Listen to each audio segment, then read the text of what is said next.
Good morning, good afternoon, good evening. Welcome to this webinar on Psychology of Procurement Communication. As you know, communication starts and ends wars. It starts and ends relationships. It gets the deal or doesn't get the deal. It gets people to excel or not excel. It's really a critical skill, and that's really what I want to talk about today. If I look at the, communication being a critical skill, and this comes from some, research by Jeff Weiner, who's the LinkedIn CEO today. He's the chairman of LinkedIn. He said, based on the research they've done and the jobs that are available on LinkedIn, communication is the #1 skills gap as it stands today. I love this quote by Coca-Cola procurement professional who said that communication enables all other skills. I really like that statement. And then if we look at Ken Blanchard, one of the management gurus in the world, that said communication and listening is by far the most critical skill in leadership. It's nearly 3 times more than the next skill that should be great for managers and leaders out there. So really an important skill. So if we take that to communication in procurement, why is it critical? Again, we look at what's being said out in the market, and this is by Procurement Bulletin that said the 2 most difficult obstacles for procurement professionals are internal communication with your stakeholders in the organization and external communication with your suppliers and potential suppliers out there. Another statement by ProcureDesk said stakeholder engagement is the Achilles heel for procurement professionals. And you can see that same theme coming through the whole time. Communication is critical, but it stays an obstacle for many people when they're doing their work in procurement. Now, we've all gone through major changes in the last 15 months with a pandemic that hit the world. We had to cross many bridges, trying to solve certain issues. And it's brought also issues into the procurement world. If you think about it, the shortage of goods, people can't get goods. We can't import it. It's difficult to get it here. That was the one side. The other side is we also saw pricing increasing in many situations, especially when we talk about the imports. So not only was there a shortage, there was also a price increase in many situations, and procurement professionals had their hands full in terms of that. And suddenly now we're starting to talk to our suppliers in a virtual way. We communicate maybe in the way that we're communicating right here. It could be on a Zoom, it could be on a Microsoft Teams, but we're communicating in a slightly different way. And exactly the same happens with our internal stakeholders inside the company, that we've got to deal with them in an online environment in the way that we're talking to each other here. And, one of the things that happened with this is that because we can't get the goods, or maybe the pricing is too high, suddenly we start losing the trust inside our organization, and even sometimes trust with the suppliers out there. And that's what the pandemic really created, that the price goes up, there's a shortage, I can't get the stuff, and suddenly people lose trust in my ability as a procurement professional. But I think a very important one is the communication challenges that we've got now. In the way we communicate here, if you have a Zoom meeting or Microsoft Teams meeting, think about it. 1 click and you become a podcast. 1 click and you become a silent movie. I have to get the attention and keep the attention of the person while I'm communicating to them, while I'm having a meeting with them. So really the world has changed, and we need to ramp up our ability to communicate so that we get the attention and keep the attention of people out there. And this is a bit of a tongue in the cheek, but there's some reality in this. That, if you think about 20, 30 years ago, the fears that we spoke about were things like spiders and snakes and darkness and standing up in front of people. And they say it's changed today. They say that's the fears, I can't go online, I don't have enough battery. But if you really think about it, it's all about my inability to communicate. So we're even more challenged in terms of that. The technology also plays a role in this new world. But it goes back to what I said earlier, that communication really plays even a more critical role in this new online world that we're facing. Who do you communicate to? Now, a lot of you will say, I communicate to my stakeholders, to my family, to my friends, to my peers, to my subordinates. But the reality is that you communicate to yourself without even knowing it. You say things in the way you'd like to hear it, and the other person's not you. Think about it. If you are very factual and detailed, that's the information you're going to give. If you're talking to someone that's more big picture, that's what's going to happen with the communication. And you're not going to resonate with the person. And you can feel that you're not getting through to the person. And there's a reason for it. It's because you communicate in a preference that you've got, and the other person's not you. So we've got to make sure that we don't communicate to ourselves without even knowing it. And we might not resonate with another person because they might have another preference in communication. And that's really what resonance is all about. It's how do I change my communication in such a way that I resonate with people? Because the moment I resonate with someone, I can influence them, I can persuade them, I can build a better relationship with them. I can really influence the way that we deal with each other. So resonance becomes very important. How do I change the way that I communicate in such a way that I do resonate with that person? And if you look at BMW, when they advertise their BMW M5 Series in the market, you can see they pay attention to it. If you look at the picture on the left-hand side, it talks about steering precision. It even gives you the boot size. It talks about intelligent diesel engine, low fuel consumption, very factual type information that we talk about there. But if they look at the right-hand picture, which is more for right-brain type people, they talk about joy, luxury, comfort, elegance. So they literally make a decision, which ad do they put into a left-brain type magazine, which ad do they put into a right-brain magazine. And what they've subsequently learned is putting both in makes even more sense, because now they resonate with everybody out there. So a company like BMW applies this in the ads that they place in the market. Now, when you look at this person turning around, half of you guys out there are seeing the lady turning clockwise, and the other half seeing it turning anti-clockwise. And I can assure you that, you know, half seeing it one way, half seeing it the other way. And you're going to ask, but Dion, how can that be? And it's literally based on which part of your brain is dominant in this moment.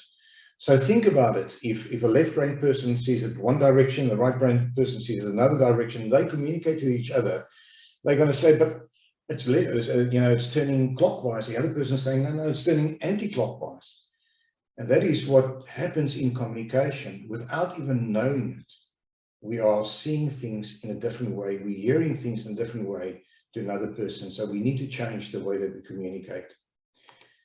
Through the research that we've done, we've realized that there are 4 styles that people communicate in. And that's how they differ. And most of us have got a preference in 1 or 2 of those styles. And I will share those styles in a moment. If we first look at, you know, very much what we call the analytical style, these are the people that they want to know the facts. They want to know the detail. They want you to be able to quantify, substantiate. They want the information to be correct. And if they don't get that, the shutters go down. They don't really listen to you. So very analytical, factual based. They want the detail. They want you to be able to quantify everything. Then we talk about the methodical people. These are the people that like to follow a process. They like compliance. They like rules. They want to know what the next step is. They want to know what the plan is. And if they don't get that in your communication, the shutters come down and they don't really listen to you. Then we've got the visionary people. These are the people that think about the big picture, new ideas, the future, innovation. That's what's important to them. And again, if they don't get that information, the shutters come down. And then finally, we've got the people that are more connected. And these are the people that worry more about the people, the emotions, the feelings, the team, being supportive of each other. And that's what they want to hear in the communication. And that's really how communication differ and how people have different styles of communication. And as I said earlier, you know, most of us have a preference in 1 or 2 of these areas. So your chances of actually resonating with someone are quite slim. because that person might have a different preference to the preference that you've got. So how do we change that? How do we make sure that we communicate in a way that will resonate with people out there? So let's go into one or two examples of this, about how do we apply this. So think about a car, if we want to talk about a car. If we talk about analytical people, they want to know the top speed, they want to know the fuel consumption, the size of the car, and they want to know how much do I pay on a monthly basis? What is my payment every month that I pay? And I want that detail. And if I don't get that detail, I don't buy into your message that you're trying to give to me. If we look more on the methodical person wants to know things like the warranty and the guarantee. And if I order now, when will I get it? Is there a service plan? And does it comply to safety standards? And that's what's important to them. We're still selling exactly the same car, but the difference is the information they want is slightly different. Then you get the visionary person. He wants to talk about, it's a great design, it's a car of the year, it's got all the latest features. There's always innovation taking place, and there's a really great brand reputation for this car. Again, we're selling the same car here. It's just the focus of the information they want slightly different. And then finally, we get the connected people, or the more emotional people. They want to know it's a great family car, and look at all the airbags. It will protect your family. That's what's important to them. There's great customer care. So if there's anything wrong, come to me. I'm the salesman. That gives you comfort, and it's really a joy to drive. And there I've shared with you the 4 styles of communication and why they are so critical in communication and our ability to express ourselves in such a way that we resonate with people. Now, you might immediately think that, Shutiyon, does that now mean that I've got to be able to become a psychologist or psychiatrist or something like that? Absolutely not. What we talk about here is, if I can communicate in a way that I touch on the 4 styles every time that I communicate, it's amazing. You then resonate with everybody. And I will show that a little bit later in some of the experiments that we've done. But I just want to quickly warn you also how you could turn off the lights of someone. You can let the shutters come down if you don't focus on the right information. So look at the analytical guys. If they don't get the real facts, you can't substantiate a number that you've given them. Where did you get the number from? I'm too informal. I make statements like the people say, or I've heard, but they want to know, who did you hear this from? Who are the people that said this? There's not enough detail. And where's the pricing? I don't see the exact pricing. Don't tell me it's about R1,000 or $1,000. Tell me exactly the price. That's what I need. The methodical guys on the other side, they get irritated if they can't see an agenda. What are we going to discuss? What's the next thing we're going to discuss? I can't see a plan. I'm not sticking to a point while I'm communicating and finishing then that point before I move on to the next one. And also, if I'm breaking rules or I'm not compliant or not following the process, the shutters come down and they don't really listen to you. Then you've got the visionary people. They are the people that, if they don't see the big picture, there's a lack of new ideas, they don't see the future, there's no imagination, and I don't see the latest features and benefits, shutters come down, they don't really listen to you. And then finally, we've got the people that are more connected. They don't like it if there's not a lot of interaction. They don't like it if they can't see what it means for the people. If you're critical of people, their shutters come down. If they don't get the team feeling, their shutters come down. And that's really, if I look at, again, the 4 styles, without even knowing, I could be turning people off and they're not really communicating to me. And think about it. Let's say we talk internally to the stakeholders and I'm not getting through to the person and I'm not resonating with the person. Suddenly my ability to build a relationship and give a great service to the person actually goes down if I don't resonate in a way that really, turns the person on and not turn him off when I communicate to him.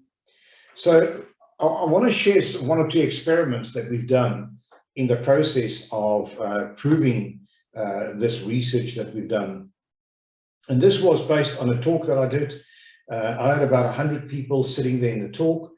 And I said to the people, I'm going to sell to you a laptop 5 times. And what I'd like you to do is rate me out of 10 for every time that I sell it to you. So 5 times, every time you rate me out of 10. How well did that pitch of the selling of the laptop go? And each of these pitches were only 1 minute long.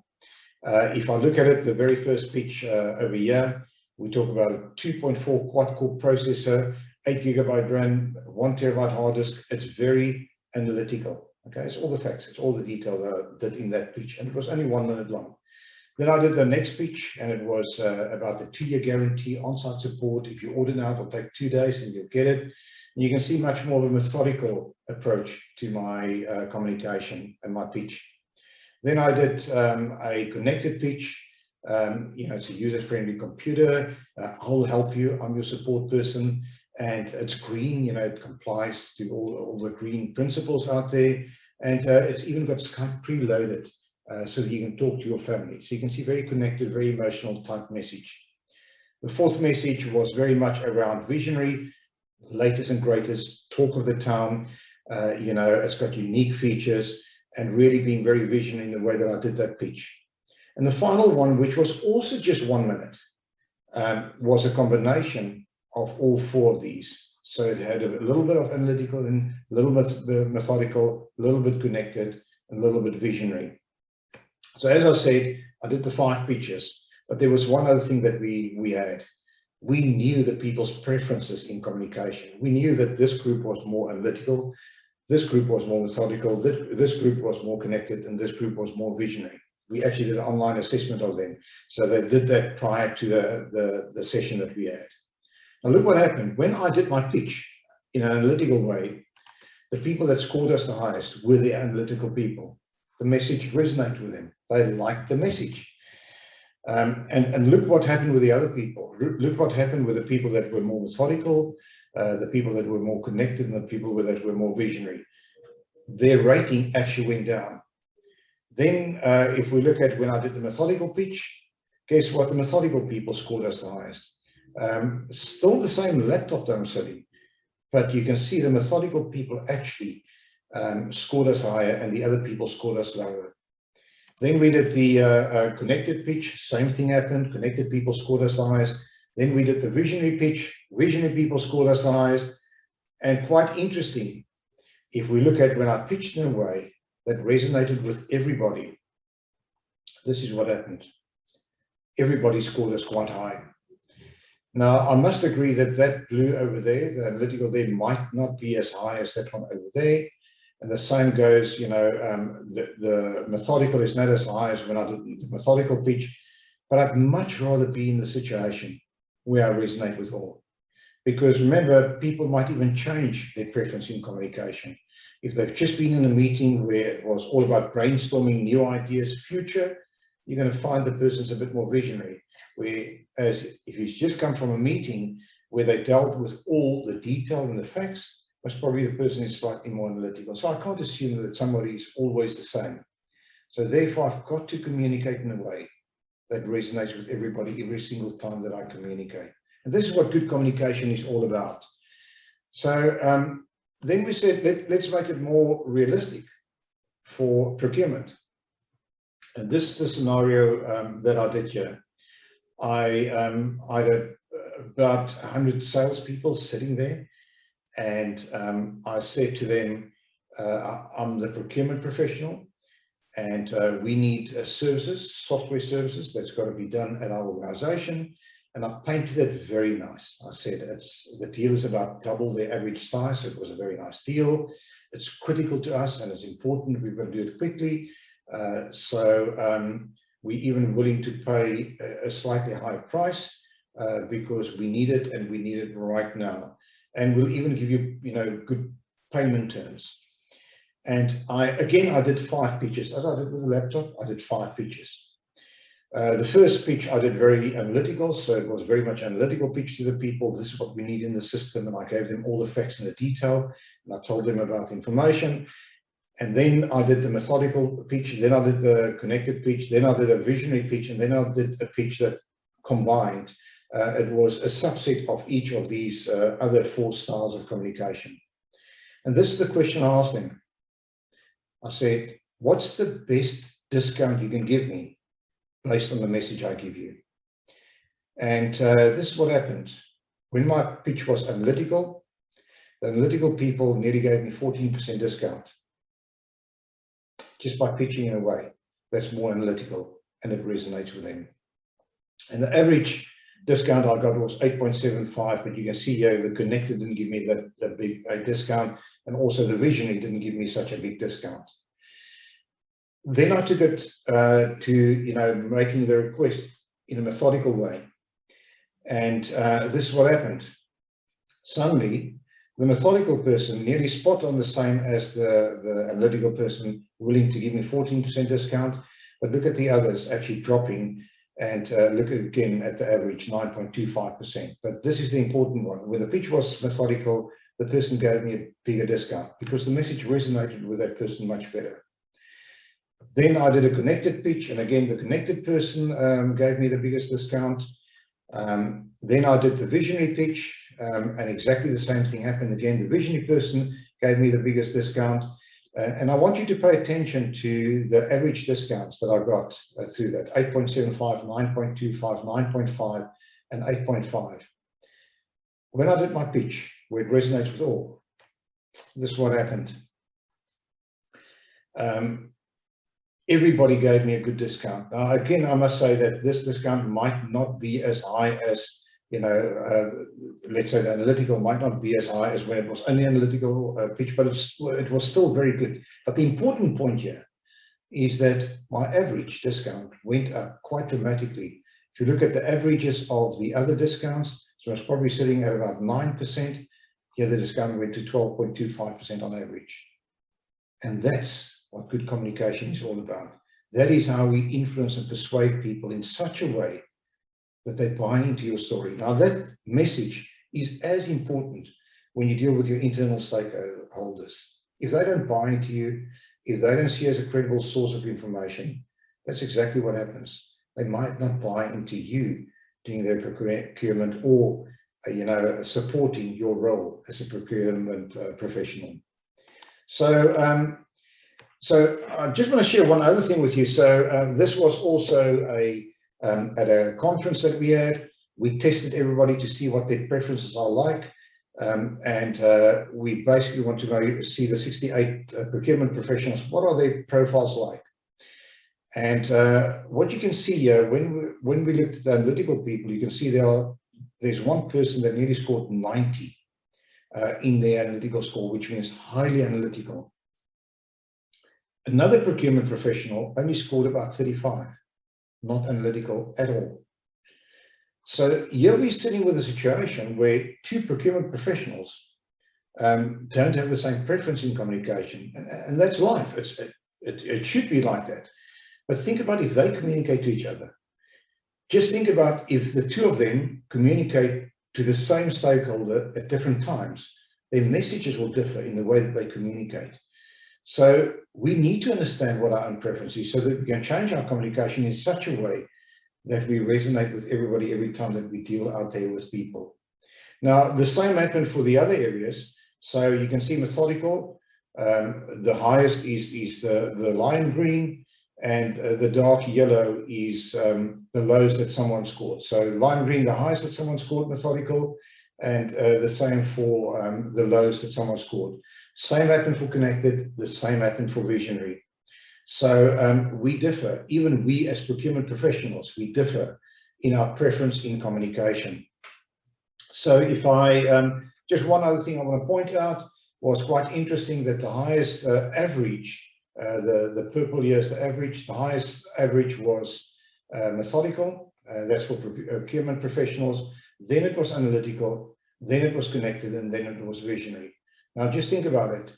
Your stakeholder on the other side might be completely the opposite, and your message might not go through to the person, or you just can't get that person to buy in to the message that you're trying to give them.